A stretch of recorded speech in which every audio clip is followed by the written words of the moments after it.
બરોબર, આપનું સ્વાગત છે. આગળ વાત કરીએ તો અમદાવાદની રાજપથ ક્લબની આજે ચૂંટણી યોજાશે. હાઈકોર્ટના નિવૃત્ત જજ જસ્ટિસ ડી.એ. મહેતાના વડપણ હેઠળ ક્લબના 30 ડિરેક્ટરોની ચૂંટણી યોજાશે. આમંત્રિત મળીને કુલ 36 સભ્યો થાય છે અને બહુમતી માટે 19 સભ્યો જરૂરી છે.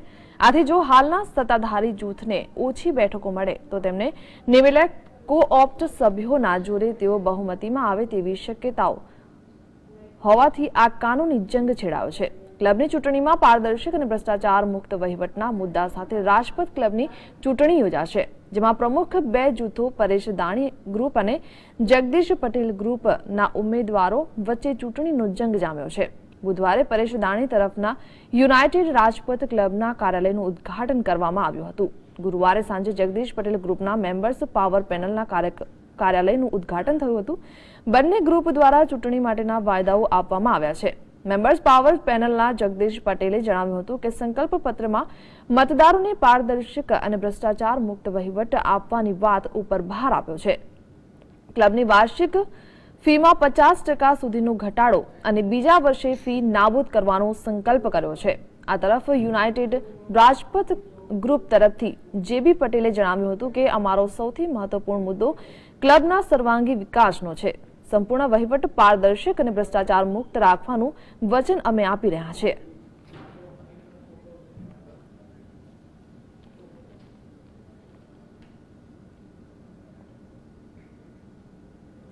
તો આ વિષય પર વધુ માહિતી આપી રહ્યા છે રાજપથ ક્લબ ત્યાંથી જ અમારા સંવાદદાતા હિતેન્દ્ર બારોટ.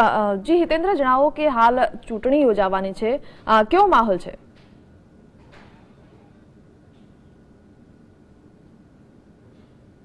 રાજપથ ક્લબની અંદર મુખ્ય જંગ પરેશ દાણી અને જગદીશ પટેલની પેનલ વચ્ચે છે. અત્યારે મતદાન શરૂ થઈ ચૂક્યું છે. બંને પક્ષો દ્વારા ખૂબ અપેક્ષાઓ છે. બંને પક્ષોને એમ લાગે છે કે એમનો જ વિજય થશે. અત્યારે અમારી સાથે ડૉક્ટર બંસી છે, એમનું જીએસટીમાં સ્વાગત છે. ખાસ કરીને આપ જગદીશ પટેલની પેનલમાંથી ચૂંટણી લડી રહ્યા છો, આપનું શું માનવું છે? આ જે અમારો ઇલેક્શન છે અને અમારો જે એજન્ડા છે, it is members versus management. I can say કે અમારી જે પાવર પેનલ બનેલી છે, મેમ્બર્સ પાવર પેનલ, એ આખી મેમ્બર્સમાંથી ઊભી થયેલી છે. વી ઓલ વોન્ટ કે there should be some changes. Those who are not transparent for the managing the whole club, they should become more transparent from all the aspects. અને એને માટે અમે આ ચૂંટણીનો અને એને માટે અમે આખા અગેન્સ્ટ ઊભા થયા છે, અગેન્સ્ટ ધ મેનેજમેન્ટ. શું માનો છો ખાસ કરીને કે કઈ રીતે તમારો વિજય થઈ શકે? એમ જે વર્ષોથી એમ કહેવાય કે 2008થી પરેશ દાણીનું અહીંયા પ્રભુત્વ રહ્યું છે, 2008થી જોવા જઈએ તો એમનું વર્ચસ્વ રહ્યું છે. સતત એમની બીજી વખત એમ કહેવાય પેનલ પણ જીતી હતી. તો આ વખતે તમે કેવી રીતે મેદાન મારી જશો? સૌથી વધારે ઇમ્પોર્ટન્ટ પોઈન્ટ તો એવું છે કે અમારા માટે અમે એક તો એવું અમારા મેનિફેસ્ટોમાં બી છે કે ઇલેક્શન ટાઈમ પર થવું જોઈએ. જે આ ટાઈમ 2 વર્ષે લંબાયો, એને રોકી રાખ્યો, એ અમારો બેઝિક રાઇટ છે, દરેક મેમ્બર્સનો રાઇટ છે. એ મેમ્બર્સનો રાઇટ્સ ના ખોવો જોઈએ અને એના માટે અમે ખાસ કરીને લડીએ છીએ. અને આ વાત અમે બહુ સારી રીતે બહાર પહોંચાડી છે બધાને કે મેમ્બર્સનો rights is most important thing. અને બીજી is to transparency. There should not be any way hotchpotch કે કોઈ બી જાતનો કરપ્શનનો આપણને એવું લાગે બી. એટલે એ બે મુદ્દાને કારણે જ અમને પૂરો વિશ્વાસ છે કે અમે બહુમતીથી આવવાના છે આમાં. એક તમે મેમ્બર્સ છો તો તમે શું માનો છો ખાસ કરીને અત્યારે રાજપથ ક્લબની અંદર કેવા પ્રકારનો વહીવટ ઈચ્છી રહ્યા છો? આ વખતે જગદીશભાઈ પટેલની પેનલ જે છે મેમ્બર્સ પાવર પેનલ, એ 100% વિજયી થશે એવો મને પૂરો વિશ્વાસ છે. એના તમામ લોકોનું સ્પષ્ટપણે માનવું છે કે અત્યારે એમનો ચોક્કસ વિજય થશે. બંને પક્ષો દાવો કરી રહ્યા છે.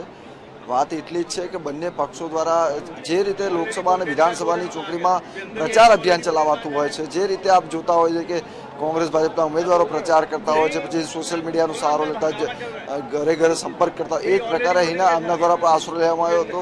અત્યારે એમ કહેવાય રાજપથ ક્લબની અંદર એક માહોલ અલગ જોવા મળી રહ્યો છે. નિવૃત્ત જજ હાઈકોર્ટના જજ છે, એમની માર્ગદર્શન હેઠળ અત્યારે ચૂંટણી યોજાઈ રહી છે. એનું પરિણામ આજે રાત્રે 6 વાગ્યા પછી મતદાન પૂર્ણ થશે. 8 વાગ્યાથી મતગણતરી શરૂ થશે.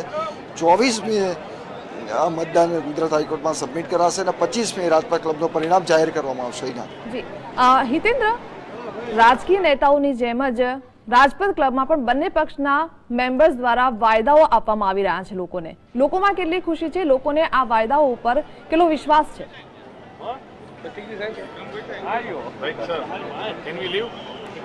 ચોક્કસપણે બંને પક્ષો દ્વારા અનેક દાવાઓ કરવામાં આવ્યા હતા. ખાસ કરીને યુનાઇટેડ પેનલ દ્વારા એ વાત કરવામાં આવી હતી કે એમના દ્વારા વિકાસ કરવામાં આવ્યો છે. 14 કરોડ જે હતી અત્યાર સુધીમાં ડિપોઝિટ 78 કરોડ સુધી પહોંચવામાં આવી છે. સામે પક્ષે જગદીશ પટેલની પેનલ દ્વારા પણ આક્ષેપો કરાયા હતા, ખાસ કરીને કે એમાં ભ્રષ્ટાચાર આચરવામાં આવ્યો છે.